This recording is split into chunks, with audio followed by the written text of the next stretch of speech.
Oh, man, I need to figure out how to make this chair more comfortable, because my bag with my, maybe it's this shampoo. Really? Is uncomfortable? Yeah. You have a pillow, I don't. You want to do this podcast standing? That could be interesting. Dude, let me show you something. Yeah?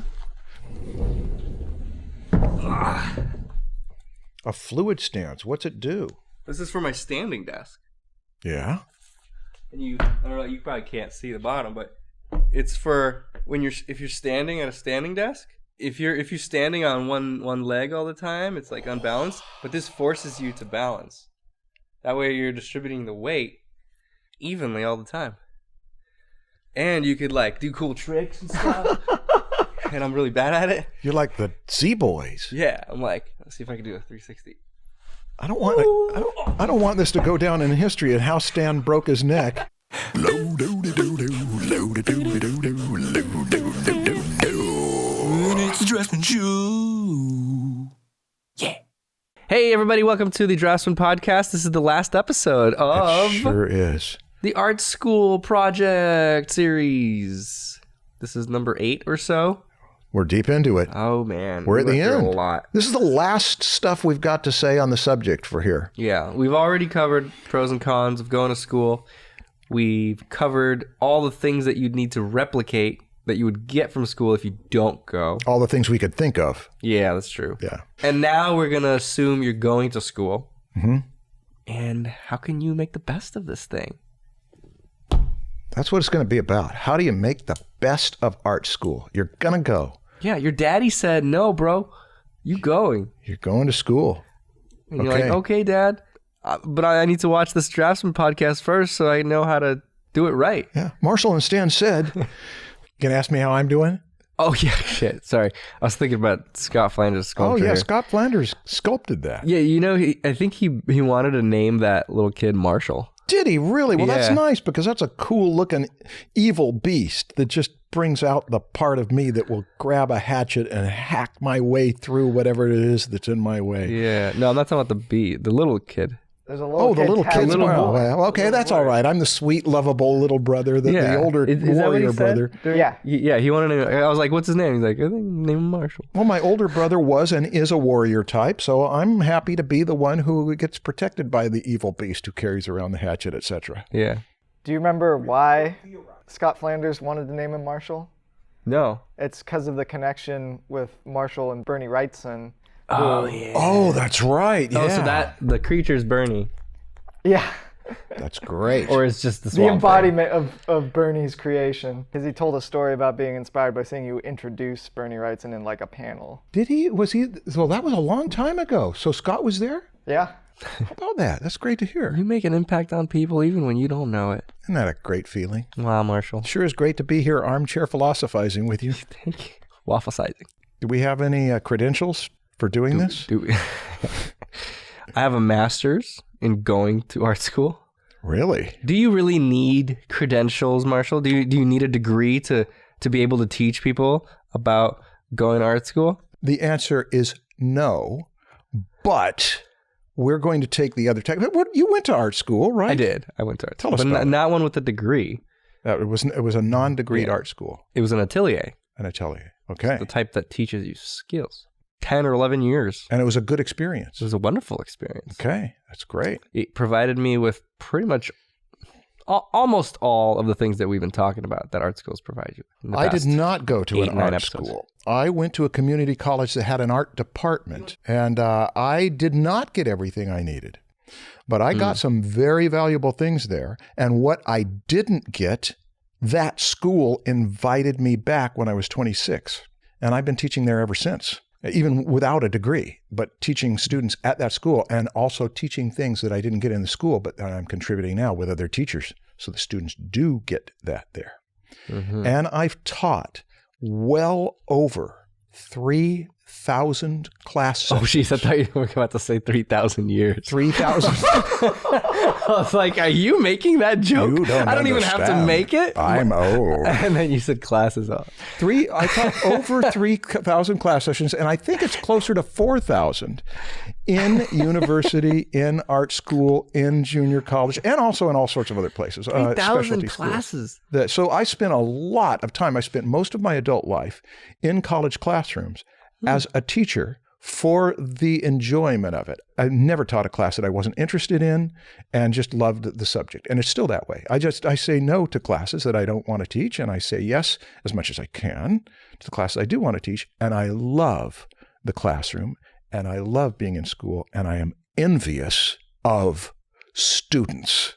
One of my life. You're envious of students who take your class. I'm envious of students who take any teacher that serves them. And here's why. Because one of my life goals, one of my goals is to be financially independent enough to teach a class and then do the assignments that week. Because I think that the assignments I give students and the assignments that some of the other teachers that I'm around give students are some of the best creativity enhancing assignments for those who want to be creative. So I would love to do this assignment. I think I would do my best work. So that, being in the role of student is a great feeling. It makes me feel like, I'm going to do great work. Yeah. So that's what I hope we're going to appeal to for people who are going to be in the role of student in an art school. 3,000 to 4,000 classes. Mm-hmm. Let's compare yardsticks here. Okay. Just trying to figure. Why? Okay. I'm curious actually now how many I have taught. Mm-hmm. So, 5 years. No, okay. 4 semesters per year. I taught on average, I think, of 3 classes per semester. So you're talking about at the atelier, yeah. 3 times 4 is 12 times 10 sessions per class. It's 120. And I did it for about 6 years. 120 times 6 is 720? Yeah. Well. Oh yeah, 720. Were you a good teacher? It's the best. Yeah. Did you feel like you served your students? I got better as time went. Okay. When I started, no, absolutely not. I started teaching when I was like 20. Wow. Or 21 or something. It was ridiculous. I was not ready. I was horrible. That's something we neglected to include in the community thing about art school as project. Is one of the best things you can do is divvy up responsibilities in your community, that I'm going to learn this subject thoroughly and I'm going to be responsible to give you a 20-minute synopsis or an hour synopsis or a little class on it, and then somebody else does that. That's a great way not only to learn from your peers because they give you the boiled down version, but also to understand the thing that you are adopting as your subject. I will teach this because you must understand it enough to boil it down and make it accessible to your students. Yeah, I often say that I learned more, or I got better more in the 5 or 6 years I was teaching at Watts than in the 5 to 6 years that I was only a student. Yes. My improvement was really fast. Great. It's great to teach each other and be each other's students. Yeah. But we've moved beyond that.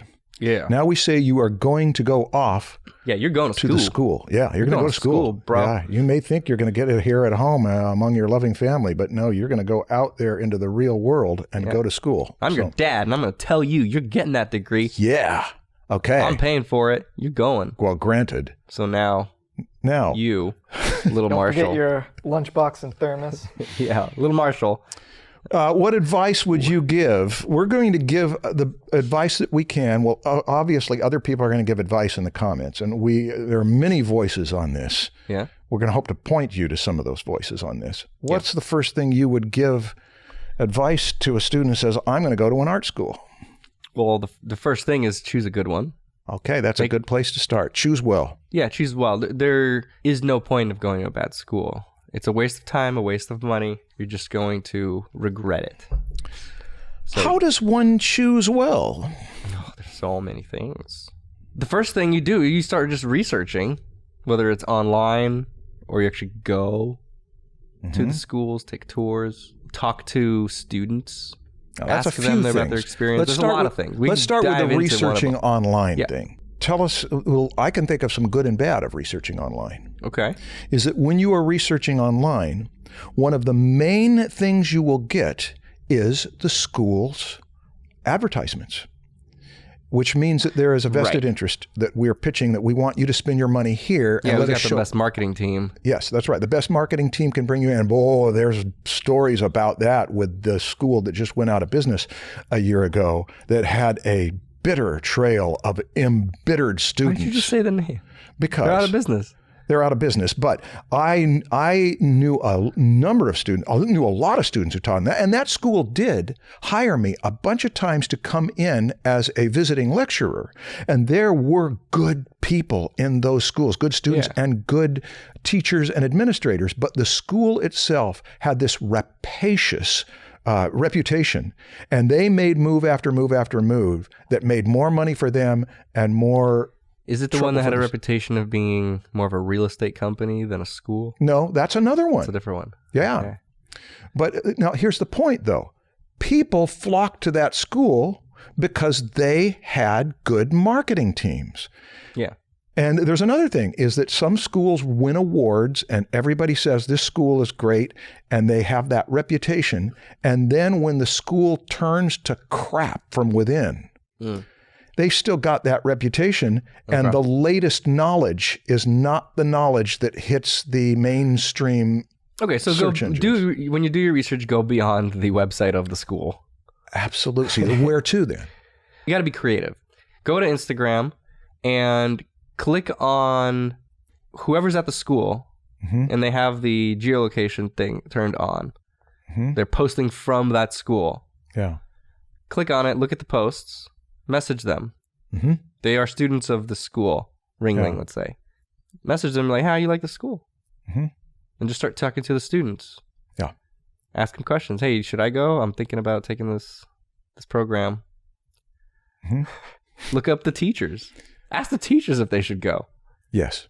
Email them, message them. But I'm seeing something you're not seeing. Well, you're a lot wiser than me. Well, when a person has criticisms of a school and they put them in writing, Okay.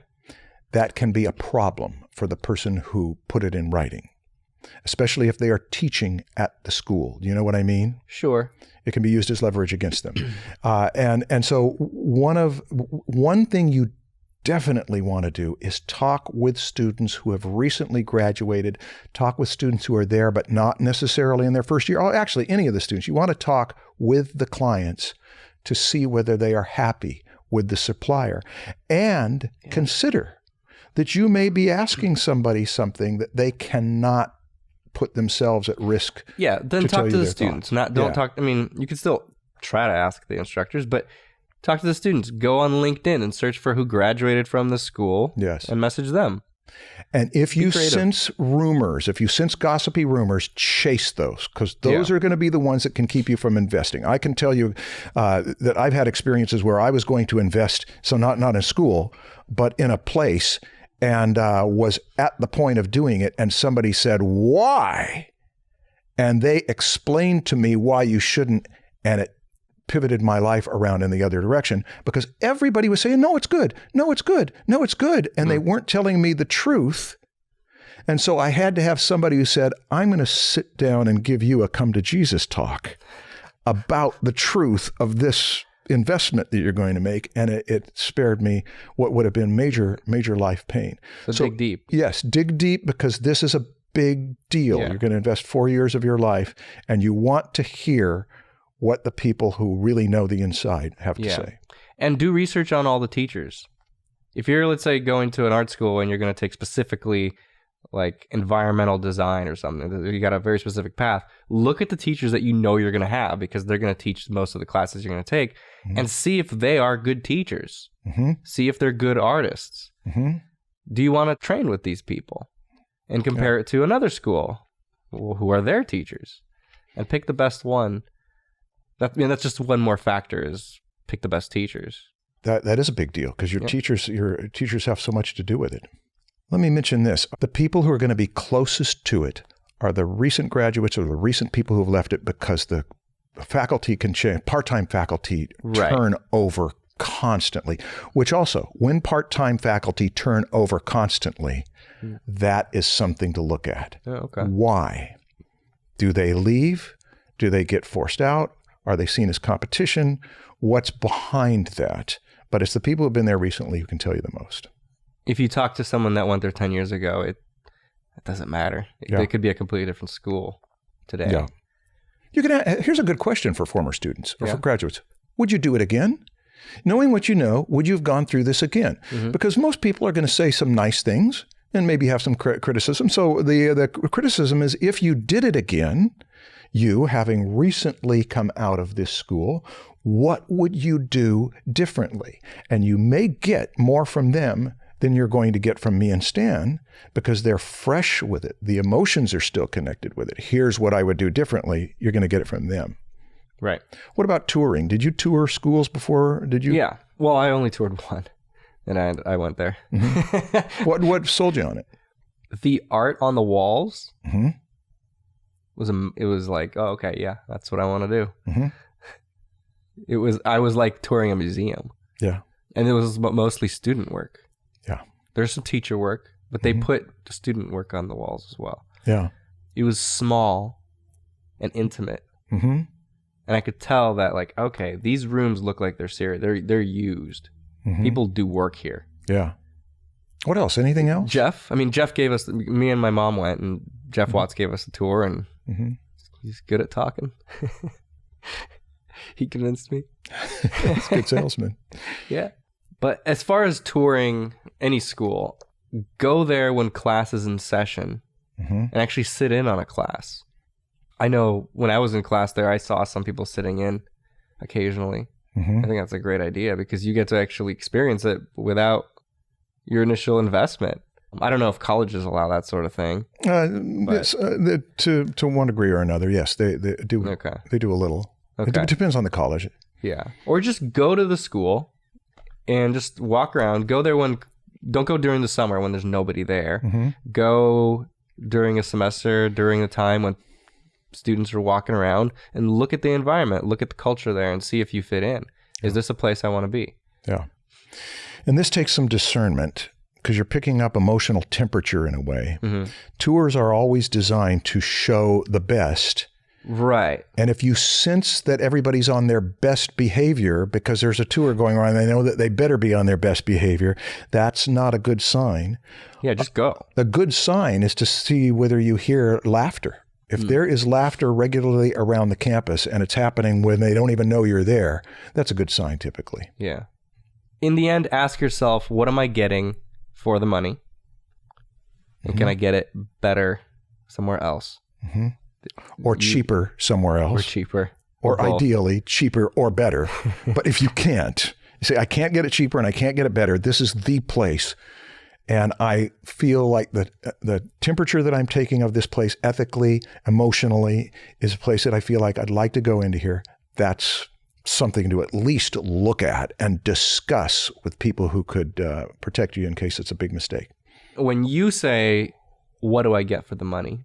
How would you answer that question? Well, I know a guy who got a degree, a master's degree from a very famous school in Southern California, not in art, but in business administration, who's told me he learned practically nothing, but it didn't make any difference. He got C's, it didn't make any difference. It was impossible to get into that school, but a guy owed him a business favor and got him into the school. He got his MBA from that famous school, and it opened up doors for him. So what he wanted was that badge, and it made a difference in his business. What was this? Was it an art school? No, it wasn't an art school. Oh, okay. But see, what was the industry?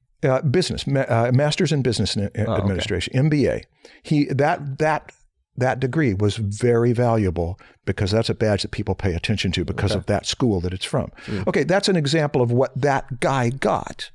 He got that degree and learned practically nothing, but he went through the ropes and got it. Yeah. Now, with an art school, that would be the worst thing you could do, because even if you did get that degree from that famous art school and you've got that badge, that means at least people will look at you, but once they look, they don't care about where you got your degree. They care about whether your work is up to snuff. Therefore, the most important thing to get out of this school is skill and professional all the other savvy. Stuff we've talked about. That's right, all that community stuff. Mentorship, structure. Yes. What was the other one? Connections into the profession. Because some of these big schools have teachers that hire you because they have watched how you do your work and they say, you would be worth it to bring into the arena, the company, the network of people that I work with. So yes, it is not the badge. It is the skills and the portfolio and the connection. Yeah, so go into art school not trying to get the degree. Instead, try to get the skills, and you get the degree anyway. Or you might not, depending on the type of school you go to. If it's the Florence Academy of Art, you're not getting a degree, but you're getting the skills. So don't chase the degree because it's just a byproduct of going to a school. We are checking motives here. Right. We're trying to say, what are you really going there for? Mm-hmm. And here is a way you can see whether your motive is off. And I have seen this more times than I can count, and it is one of my biggest criticisms of schools students in expensive art schools. They take 18 units. They're taking so many units that you would be amazed at how exhausted they get and how little they retain and how much they sleep in class and all of the other things. And they think this is a good thing because it's a notch on the belt, notch on the belt, notch on the belt. I got them all done. So they're just trying to get through it as quickly as possible to get the degree. But then they don't get anything from any class because they're not actually doing the work. And at $3,000 a class, you're going to go to a class where I've had more than one student, but one specifically said, yeah, that was a good class. I'd like to take that again. I was so exhausted all the time. I never really got anything. And he didn't get anything out of it because he came into class and would drool on his table while I was giving the most valuable stuff I have to offer. And now I am not kidding. More than half of some of these groups of students are doing that. There are the people that are chasing a degree. That's why they're taking so many classes. At Watts, there was no degree, and there were some people that were taking a ridiculous amount, 10 to 12 classes a week. And it may work for them, right? It may, but the reason they were doing that wasn't a degree. The reason was because they had a limited amount of time in the United States. Oh, okay. They got a visa. They came here. They have 1 or 2 semesters, and they're just trying to absorb as much as possible. And that was another one. Some of them, they went full time even though they had 4 or 5 years there. But I noticed that some people were burning out when they were doing that. I never took more than 4 classes. 4 was the minimum for could be considered like a full timer there. Yeah. I did 4 every time. Yeah. Because I wanted to focus on my own projects. Now, what we're saying, in my estimation, won't make any difference. Because I see students that, but I gotta, because I'll save money. I'll save $20,000 if I can get my degree done by this time. But I'm going to tell how I did. I made mistakes in my art education, and there were deficiencies, but there is one thing I do not regret. It was a junior college. 12 units was full-time. Many students were taking 14, 15, 16 units. I took 10 units per semester, and it was by accident. One of the classes I couldn't get, so it turned about 10 units. And these 10 units, I got so into the subjects. I didn't like high school, but as soon as I got into college and I had teachers who liked comic books and told us to go see the 1939 Pinocchio at the movie theater, and we went to see it thinking, whoa, I didn't know this was going to be so good. It was just a whole new world to me. And in those 10 units per semester, I was getting all sorts of good out of these classes. And interestingly, I remember almost every book that was required in the general ed classes. And I not only remember them, I remember the main points of the books because I took my time to read them. Mm-hmm. So I was not in a hurry. One semester I took 12 units because they said, you take 12 units, you get benefits. Okay, then I'll do it. And then I dropped that extra class because it was better to take it at a savoring pace. Yeah. I recommend that. You take 1, 2, 3 classes and I try to design my classes so that if you only took my class, but you spent 30 to 40 hours a week doing homework, there would be enough content and enough with these assignments to where it would be better than if you took 3 or 4 classes. Point is, take charge of whether you're going to be able to get the homework done and absorb the content rather than have it just flow right over you because you're burned out. Yeah. We're checking motives here again. Is it this that I got that many units done, Or is it that I got these skills and nobody can take these away from me? That's kind of like binge watching videos, but in school. You're just binge classing. Yeah. Or speed reading. Do you know about that? Do some people actually get good at it?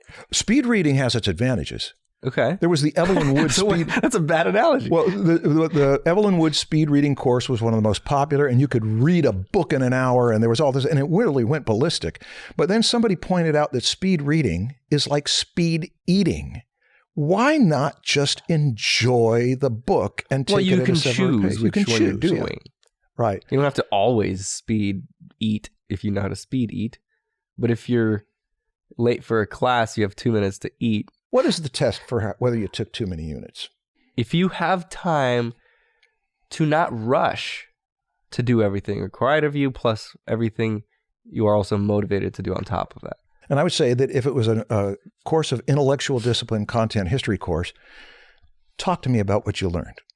Give me 20 minutes of what you learned this semester, or 10 minutes or 5 minutes. And some students can do that. Some students, I thought you were asking me. No, that would be a test that I don't like history. I understand the main things that I learned this semester, and I can articulate them and give you the big points, but I can also elaborate. That means that they retain the knowledge. Yeah. If it's a skill building class, what are the skills you got out of it? Yeah. I learned to turn form around in imagination. I learned to invent light from several different angles on the same form. Then we know that you did it. It's not that I got a good grade. Mm-hmm. Grades are play money. They are the kind of thing that your parents will acknowledge and your family will acknowledge, and they'll trade you stuff for it. But when you go out into the real world does not exchange goods for your play money. Nobody is going to hire you because you took a particular class or got an A in it. If the grades are play money, we're pretending that I, the teacher, the person you are paying real money to. Oh, okay.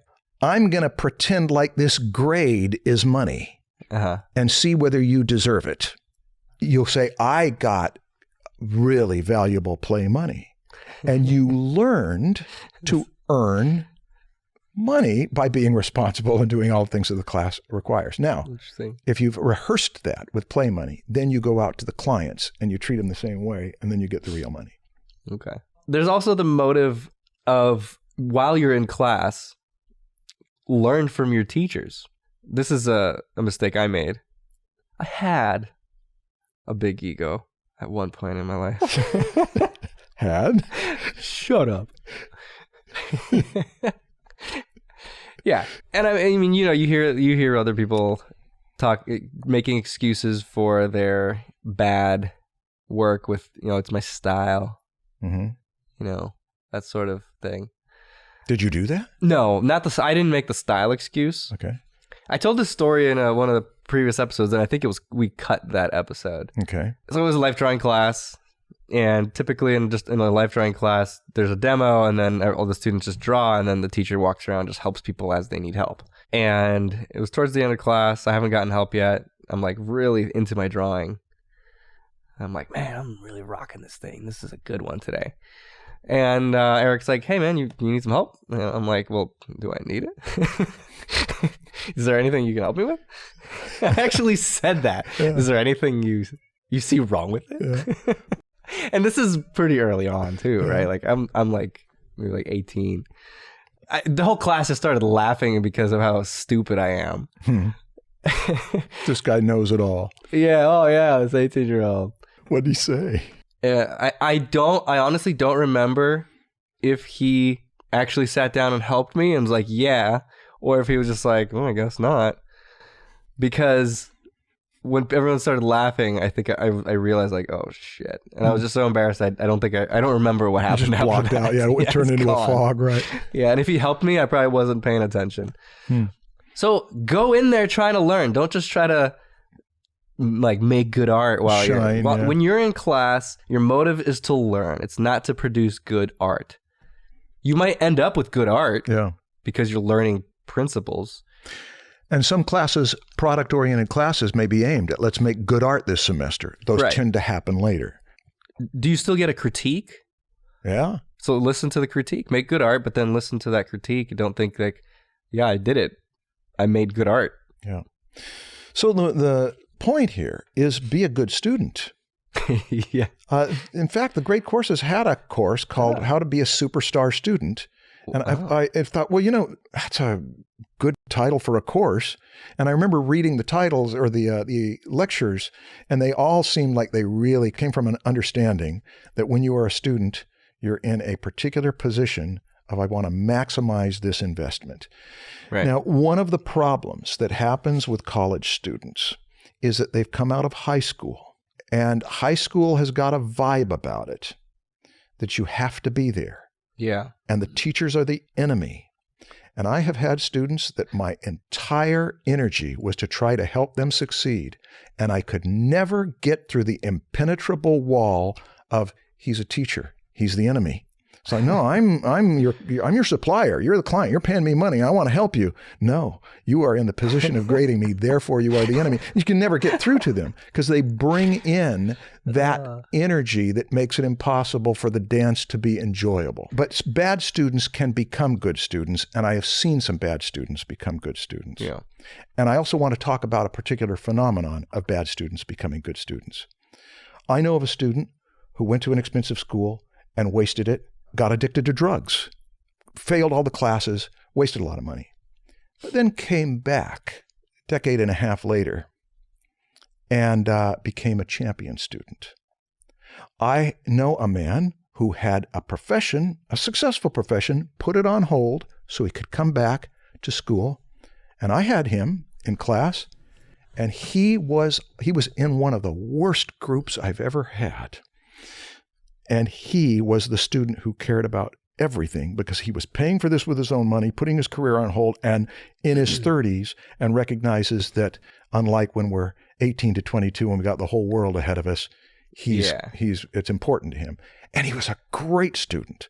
So now point is, there is a certain vibe that some middle-aged students bring in, which is, this is my opportunity. This is my chance to learn what I want to learn.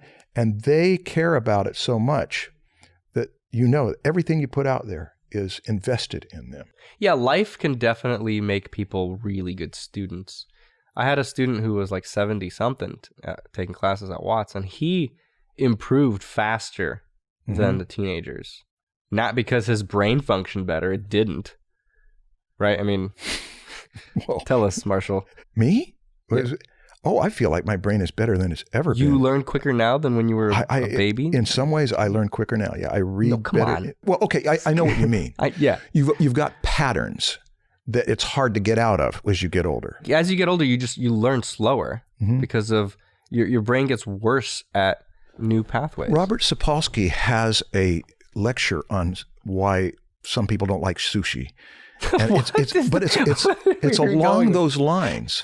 The brain does change, that if you have not tried new experiences, you're unlikely to try them after a certain age. Okay. And the same thing goes with music. But one of the things, though, that you can get early in your education is to open your mind up to always see things from other angles, look for macro patterns. And then by the time you get in your 50s, your ability to see macro patterns can be really, really good. I think that... Yes. Yeah. You can learn how to learn. Yes. But your natural ability to learn gets worse greatly as you age. It's so much easier to learn a language when you're a baby than when you're old. I got you. But there's also the people who are older that didn't get that improvement in learning abilities, because there were a lot of students at the Watts who were retired, taking classes, and were really bad students. Yeah.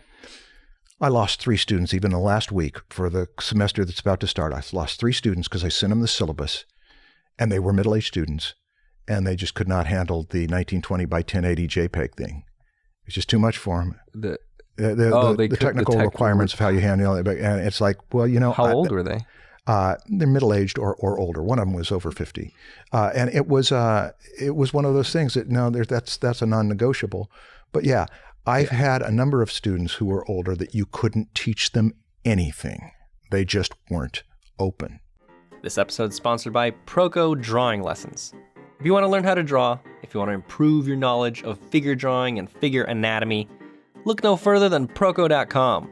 There are hundreds of free lessons on our YouTube channel, but the premium courses over at PROKO.com/store have more detailed videos and a lot of assignment demonstrations. Our anatomy course also includes 3D models of all the bones and muscles that you can rotate around and study from right in your browser. It has PDF ebooks for each lesson, so you can review the information whenever you want to come back to it. And if you're looking to save some money, we have several discounted package deals. Head over to PROKO.com and start learning. There is a secret for how to take it seriously. There's a secret to how to do well in a class, other than limit your units, and other than to be a middle-aged student. I think that if you take, look, I'm young, but I'm gonna be a middle-aged student. I'm gonna see what is it the middle-aged students bring into this that I can get to get ahead of this game and get past the adolescent me against them mentality. And here's what it is. It's what my peers and I did as students. We were good students. You just love the subject. You love the privilege of being there. You get out of class, you can't wait to discuss it. You may disagree with your teacher. You know, a good student, Paul Kane was a really good teacher in that sociology of education class that I had to take. And he said, the good students will learn no matter how bad a teacher you are.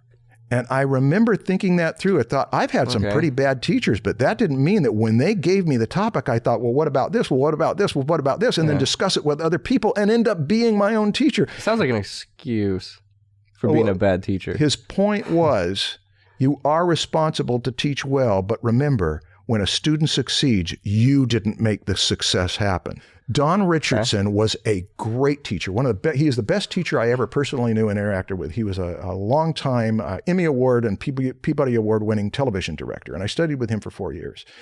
And he said, a teacher's job is to simplify the struggle to find what works. How come everybody you study from has a deep voice? Everybody that you quote. That was how he sounded. So wise. And it was exactly how he sounded. I really want you to be like, and to quote Mickey Mouse. I'm Stan PROKO. God damn it. I wrote that down and I meditated on it for years. It's still, you cannot make it so that the student doesn't struggle to find what works. But you can simplify the struggle so that they struggle with the right things. That's a great attitude, I think. And if that's my job and I don't even do it, they're still going to get out of the cocoon. It's just going to be harder for them. So this is putting it on the student, right? That's what we're doing here. Be a good student. If you've got a bad teacher, someone who's not doing their job, see if you can take what they did poorly and say, I could do this better. I could teach this class better. And then you're on your way to mastering the subject. Yeah. I'm just still imagining you trying to quote Mickey Mouse saying something really wise. You need to do that at one point. Stop quoting the wise old men. Yeah. The last thing that we should cover is what happens after they graduate. Ugh. There's a few things that they need to watch out for. Yeah. When we were well into this podcast, I spent a 3-hour late afternoon evening with one of my students who graduated. She was a good student, and with her boyfriend who also graduated from another college. And they had been listening to Draftsmen.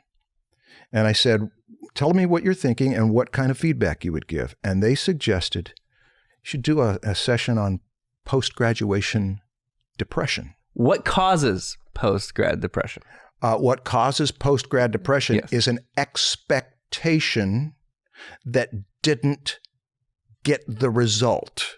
The result didn't meet the expectation. Before you go, read the contract. You are entering a binding agreement that allows them certain rights. Okay. And one of them is no expectation of privacy. Some schools, this might not be the case anymore, but it used to be that if you did the artwork under the school's, in the school's class, they owned the artwork. Yeah. Oh, now that might have changed since, but I don't know. It better have changed. That's ridiculous. All I know is that you are entering a contract. Do they own the copyrights to it, or are they just able to use it for like marketing purposes? I don't know. I mean, because there's a big difference between owning that art, that physical paper, and just owning the rights to use it in like marketing material. I can't speak for any particular school. That's why I'm saying read the contract as you go in so that you know what you're getting into. Okay. Yeah, that's a good thing to do no matter what you're signing. Yeah. Read all the contracts you sign. Most students don't. This is something where if you are a Draftsman listener and you are getting ready to go to art school and you're going to have other people say, I want you to tell that story and that story, and so it can become a resource that is one of those things that if people search in research of the school, they can then come to comments and say, okay, there's 1, 2, 3, 4 people have said the same thing. And then you start to get some collective wisdom from the people in this audience. What did those students tell you about post-grad depression? They told me a number of things. Here is one thing, is that it's like a massive breakup. It's the end of a relationship, and you don't usually have it, they said, you don't usually have it hit until about fall, because you graduate in spring, May, you got the summer, and then you're going to go back to, oh, wait, I'm not going to go back to the safety of school. I'm out in the real world, and I got to get a job now. So it hits later. That's one thing. Here is one of the things that she said, is that it can be temporary. This might not be the best advice, but I'm going to throw it out there anyway. She saw the movie, the 1967 movie that was a pivotal movie in film history called The Graduate, when she was a sophomore in a film class there. And then she watched it again after she graduated. And she said she had a whole different set of feelings watching that movie after she was in that position. Now, I'm not recommending the movie to you, but the first fourth of it, or the first third of it, is, by her estimation, one of the best portraits of postgraduate angst that you can get. Where the movie goes is another thing that, again, I won't give anything away, but I should say, if you do watch the movie, one thing you can get out of it is that you're young. It's not the end of the world to have post-graduation depression. It can be temporary, and they made some suggestions for what will help. One is, before you go to art school, be thinking about the fact that there will be, unless you graduate and get a job right away, then it's not likely to happen, because this is what you were there for. You get that job, it ushered me right into the profession. If it doesn't happen, be thinking about it in advance as a freshman. The friends you made in school are going through the same thing. And if you get together and support each other, that can help. This is my family. We're not dead yet. We're still out. We're still together. And she suggested a team project, or any project, because you get the momentum going. A team project after you graduate? Yes. Okay. Because that way you're keeping the network of community and you're keeping momentum. Now, there's 3 analogies that you could use for this.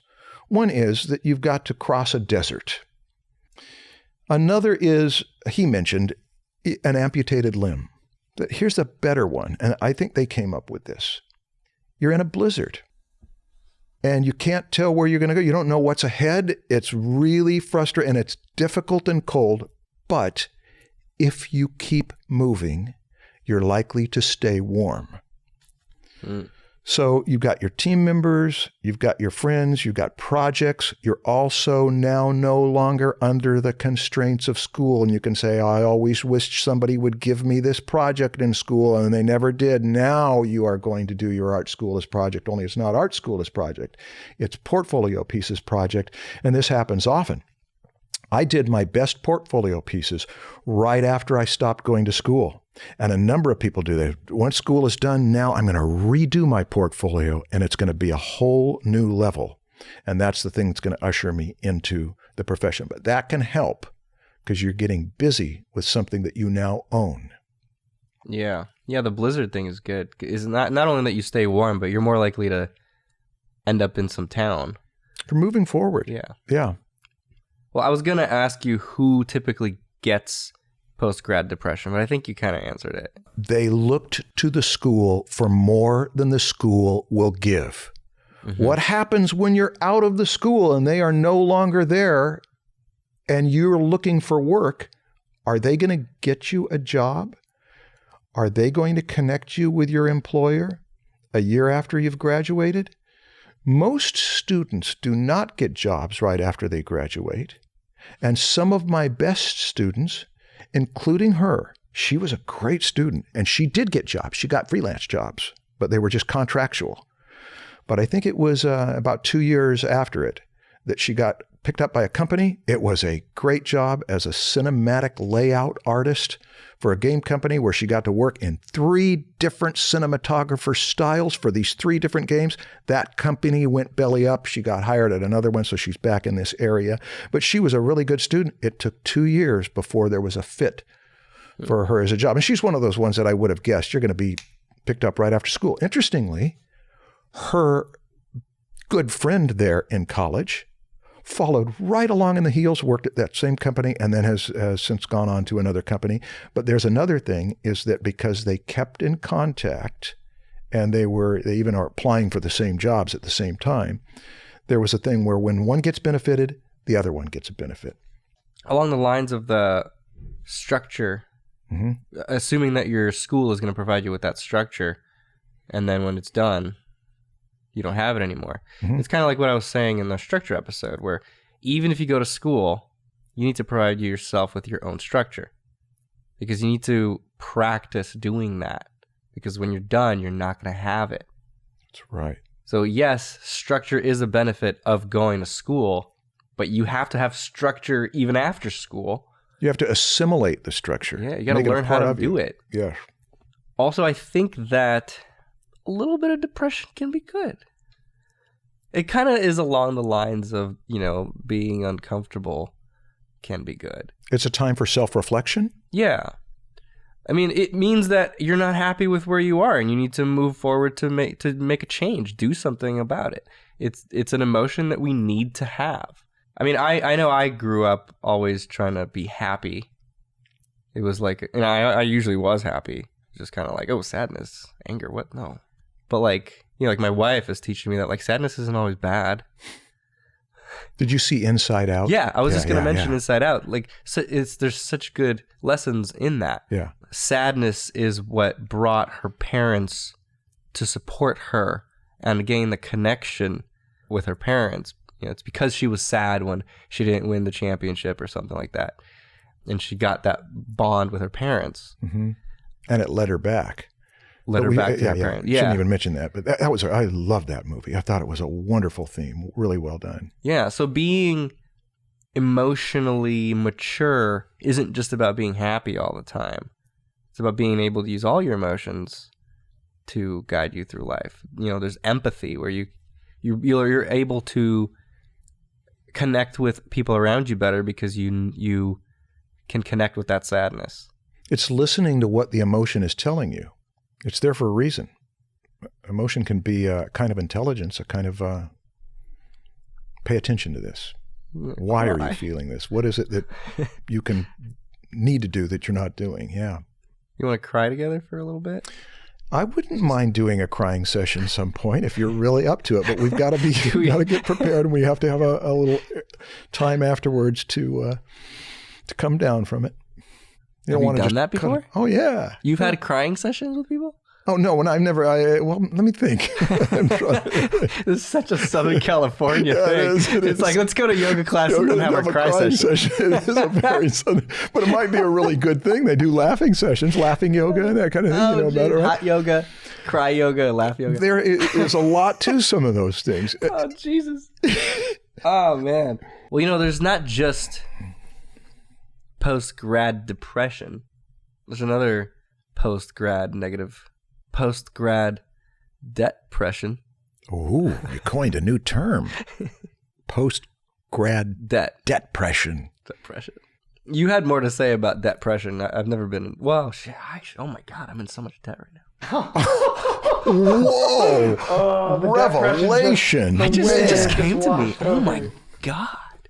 People have different opinions about debt, but I think the wisest that I ever heard is don't go into debt. Some people feel like that's the best thing you can do because it puts a fire under you.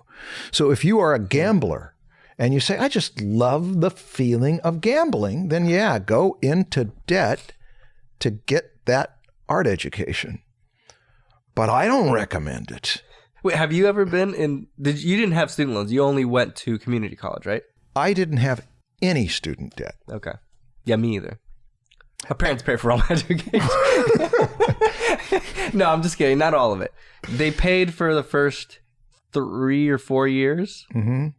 And then I think I had like 1 year where I paid for it all by myself before I started teaching. Mm-hmm. And then after that, I started teaching. I was able to take some free classes and stuff. Yeah, I was a teacher at that point. But yeah, like I worked at Quiznos and stuff like that to pay for classes. I'm not that spoiled, Marshall. Stop judging me. I was not making any judgment on you. Your eyes. I was thinking you're like no. Listen, your own fear projected onto me. He's judging me.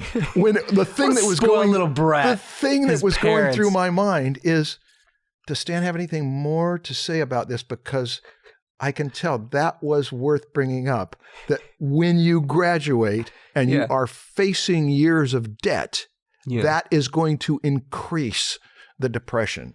You just assumed I would come to that conclusion? I was actually sitting here admiring you and hoping for even another helping of insight, and then you turned it on. As I'm trying to deal with the emotional pain of realizing that I have a lot of debt and that I'm spoiled because my parents paid for my art education. Boy, I'm finding out about You things. hope that I will pull out nuggets of wisdom for everybody. All right, are we going to mention that you're in debt? I don't care. It's not bad debt. It's good debt. It's the story I tell. Here we are giving financial advice. Yeah, no, there is good debt. There's good debt, sure. If you buy a house, if you plan on keeping that house for more than like 6 years, it's good debt. Yeah. It's a good choice over Sure. renting. But what about for an art education? Do you think Oh, people back should to go that. into debt for an art education? No. Yeah. No. Just ask your parents to pay for it. If And if they won't, don't go. find a way that's better or cheaper. Yeah. And it depends on how much debt, too. Like, if you're talking about going to a school that charges like 60,000 a year, yeah, no, don't do that. You're not going to get that much value out of it. And it's going to take you your life to pay it unless you really, really, really successful. Yeah. But if it's like $20,000 in debt, you know, that's not that bad. That's not that bad. Not by today's standards. But No. I just saw a parent and a student withdraw from a school that they were paying a good deal of money for because they were so unhappy with things that were going on there. And I watched that pretty closely. And this brings up another thing about check your motives. Mm-hmm. Are you so committed to this school and this reputation and this badge and that I went to this famous place? Are you so committed to it that if it doesn't serve you and you recognize this is not a good investment, are you going to carry through with it anyway? There's a phenomenon for that I've eaten so much of this and I'm trying to lose weight. But gosh, I'm 3/4 of the way done. I should go ahead and finish. Yeah. I should carry through with this. If you get committed to a particular school and you are going to graduate from it, even if it's not serving you, you have your reward. You have your degree from that school. But there's something that you could do. You could move from one to another and carry through. If the degree is important to you and finishing and graduating is important to you, you can move to another place that is going to serve you better. And, sometimes when you go to one place because the other place wasn't treating you well and people know you weren't happy there and you're going to come here, we want to show you how happy we're going to make you here. And they've got a motivation to be the better partner with you. Continuing because you've already started. Mm-hmm.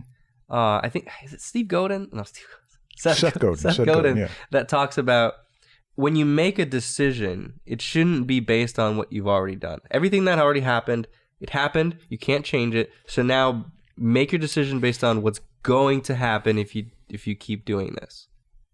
Is this year that's left, is it worth the money I'm going to pay for that year? Yes. Or is it better to just stop and do something else?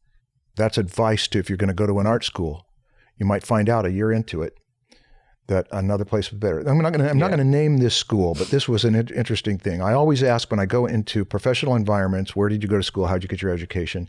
And I get all the varying stories. But there's a very famous school that one professional worker told me I went to, named the school, Of course, everyone knows about that school. And I said, how was it? And he said, well, I didn't know and he named the school rule. And I said, what is the name of that school rule? He said, go for the first 2 years and then leave. Because they have a motive to keep you in there for those third and fourth years of classes. And all they're going to do during that time is funnel you into their school style. But those first 2 years are the years where you really get the fundamental skills. That's coming from someone who has been there, knows it from the inside, as I don't, and says, here's my advice. Put those first 2 years to use, and then go somewhere else and develop your portfolio into the style you want it. Sweet advice, bro.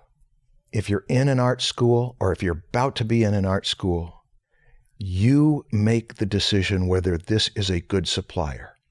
And if at the end of a semester you can say, I spent $3,000 on this class and this class and this class, and I don't know that it was worth that much money, take to heart what we're saying. But if you are in an art school that you are paying $3,000 for that class and you say it was worth $3,000, it was worth more than that, I'm going to use this for the rest of my life, you are in a place. You are with a teacher. You are in a classroom where you are investing it. You can usually tell by the end of the semester, if you're honest with yourself, whether you got that much money's worth of skills. Okay? Then we're done with this series. Jesus Christ, that took forever. Art School as Project. Yeah. Well, I hope this was valuable. I know we talked a lot. When people message me on Instagram asking me questions about anything related to school and creating a curriculum for yourself, I'm just going to be like, bro, go listen to those 9 how many episodes? 9? 8? And don't talk to me till you're done. Yeah. No, I'm just kidding. But I will probably be sending people to these 8 episodes a lot. Because this is a thing that most of our audience is going through. Mm-hmm. So I'm happy. I'm happy we did this. This was an important subject, and I needed to get it out of, I needed to talk about it in a public forum because of the fact that maybe 100 to 200 to 300 hours of the last several years has been talking with students one-on-one about what they've been going through. Oh, I think back on it more than that. And so this is where, okay, I'm going to try to get as much of this as possible into a series of podcasts and then go from here. Because things will change. You know, it may be that in 5 or 10 years, one of the best places you could go would be to an art school, because the art schools become leaner and meaner and cheaper and better, and there's a renaissance of art schools. Who knows? That could happen, and a lot of what we've said could go by the wayside and become irrelevant. But it's going to happen as much as anything else when the students who have the buying power cast their votes that this is a good investment or not, and that will make the market adjust to them. Amen. Hey, well, thanks if you sat through all of these, you are a serious student. You're about to apologize. Yeah, I was about to apologize, but it's like putting it on the student. You were patient enough to sit through an awful lot of talk. Thank you so much for listening. For listening, yes. Yeah, no, actually, though, thank you. We do benefit from you listening. It's true, we do. Yeah, we do. What's coming after this? Some people have asked, how do you teach? How do you prepare curriculum? Do you have advice for teachers? Got advice for critiques?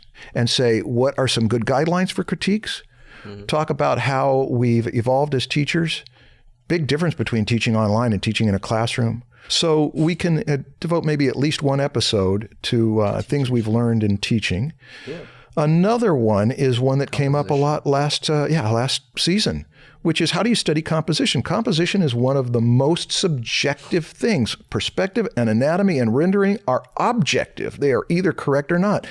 How do you have a standard for composition? What do you do with it? I taught some of the best composers I know, and a lot of them. And I think that we've found what it is. It's thousands-year-old wisdom about composing. It applies to composing stories, to composing music, to composing pictures. And it's the things that children tend to know and grown-ups start to forget because grown-ups want to be more objective and kids know that I want to make it the way I like it. And that's a great deal of where the wisdom of composition, where you tap into that part of your personality for how to create compositions that are going to connect with people. And we can take one episode, at least, on people have asked about harmonic armatures, how valuable are they? How do you make nature your parent? That's a big part of composition. So yeah, at least one episode on how to study composition. I also want to do one on social media.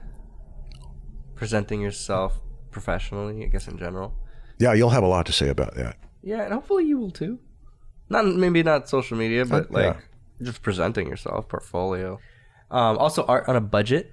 Stan, I'm glad we did this. Okay, we're done with this. Mic drop. Holy shit. We're done with this.